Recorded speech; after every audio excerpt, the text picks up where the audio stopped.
तो दोस्तों कैसे हैं आप लोग। स्वागत है आपका हमारे एक और नए वीडियो में। और आज के इस वीडियो में हम सॉल्व करने वाले हैं 50 जीके के क्वेश्चन। तो वीडियो को लास्ट तक जरूर देखिएगा। तो यहाँ पे हमारा पहला क्वेश्चन है, दक्षिण अफ्रीका से लौटने पर गांधी जी ने प्रथम सत्याग्रह कहाँ शुरू किया था। तो गांधी जी जब 1915 में 1915 में गांधी जी दक्षिण अफ्रीका से भारत लौटे थे। और भारत लौटने के बाद से वो सबसे पहले अपना आंदोलन शुरुआत करने के लिए गए थे चंपारण। और चंपारण के धरती पे उन्होंने पहला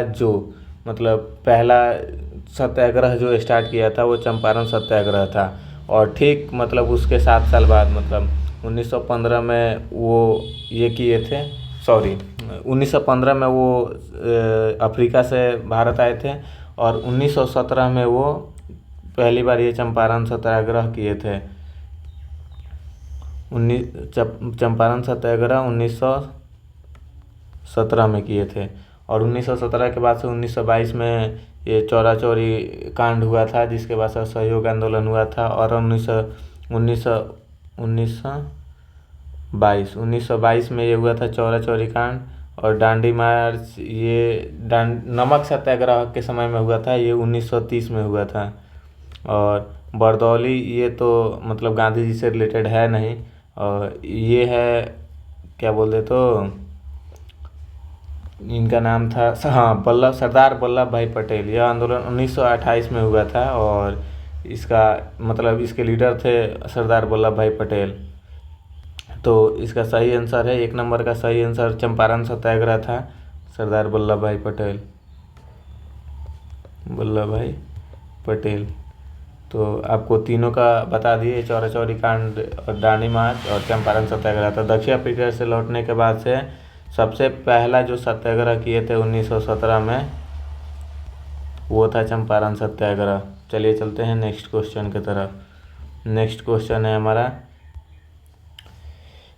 एलोरा की गुफाओं का निर्माण किसके शासनकाल में हुआ था। अगर आपको पता है तो आप इसका आंसर जरूर बताइए। तो मैं बता देता हूँ, एलोरा का गुफाओं का निर्माण किसके शासनकाल में हुआ था। तो उस समय एक राजा थे राष्ट्रकूट ने ही राष्ट्रकूट वंश के समय में हुआ था। ये राजा नहीं थे, ये वंश था। यहाँ बौद्ध जैन और हिंदू धर्म से बौद्ध हो या चाहे जैन हो या चाहे हिंदू हो, ये यहाँ पे तीनों जात के तीनों धर्म का यहाँ पे देखने को मिलता है।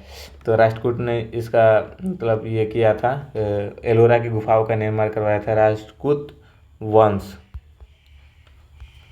और नेक्स्ट था ये पल्लव वंश एक स्थापत्य कला के वजह और पाल वंश बिहार और बंगाल में बौद्ध धर्म के संरक्षण के लिए जाना जाता है। ये बिहार का था पाल वंश। चोल वंश था, ये दक्षिण भारत के विशाल मंदिर जैसे बृहदेश्वर मंदिर है, तो इसका निर्माण इन लोगों ने करवाया था। तो इसका 2 नंबर का सही आंसर है राष्ट्रकूट वंश। चलिए चलते हैं नेक्स्ट क्वेश्चन की तरफ। क्वेश्चन नंबर हमारा 3 है, सिख के गुरु अर्जुन देव का वध किसके शासनकाल में हुआ था। तो सिख के जो गुरु थे अर्जुन, उनका वध किसके जो गुरु अर्जुन देव थे ना, सिखों के ये 5वें गुरु थे। ये 5वें गुरु थे। और इनका वध जहांगीर के शासनकाल में हुआ था। तो जहांगीर जो था वो एक तरीके से अर्जुन देव के क्या बोलते हैं, अर्जुन देव से ये चाहता था कि ये लोग मुस्लिम धर्म आए, तो इसकी वजह से इनका वध किया था। और ये क्या बोलते हैं 1606 में इनका वध हुआ था। जहांगीर ने सिखों के 10वें गुरु अर्जुन देव को 1606 में मारा था, इस वजह से कि उसे लगता था कि अर्जुन देव की वजह से सिख बहुत ज़्यादा हो जाएंगे। तो बाकी यही था, इसका आंसर जहांगीर होगा। चलिए 4 नंबर क्वेश्चन है, मुगल शासन में मनसबदारी प्रणाली का प्रचलन किसने किया। और मनसबदारी ये क्या बोलते हैं, अधिकारियों का एक रैंक, और उसके आधार पर उनकी जिम्मेदारी होती थी। तो ये मनसबदारी प्रणाली ये अकबर के समय में शुरू हुआ था। तो अकबर के समय में ये शुरू हुआ था। मुगल मनसबदारी प्रणाली जो अकबर के समय में शुरू हुआ था।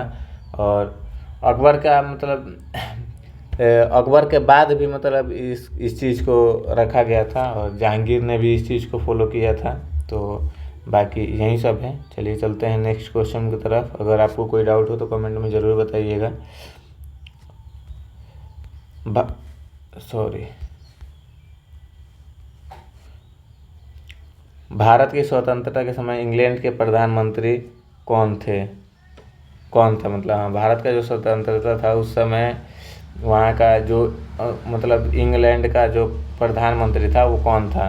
तो इसका आंसर है क्या बोलते हैं 1947 में जब भारत देश आज़ाद हुआ था उस समय इटली था। ये क्लेमेंट एटली, क्लेमेंट एटली प्रधानमंत्री था इंग्लैंड का।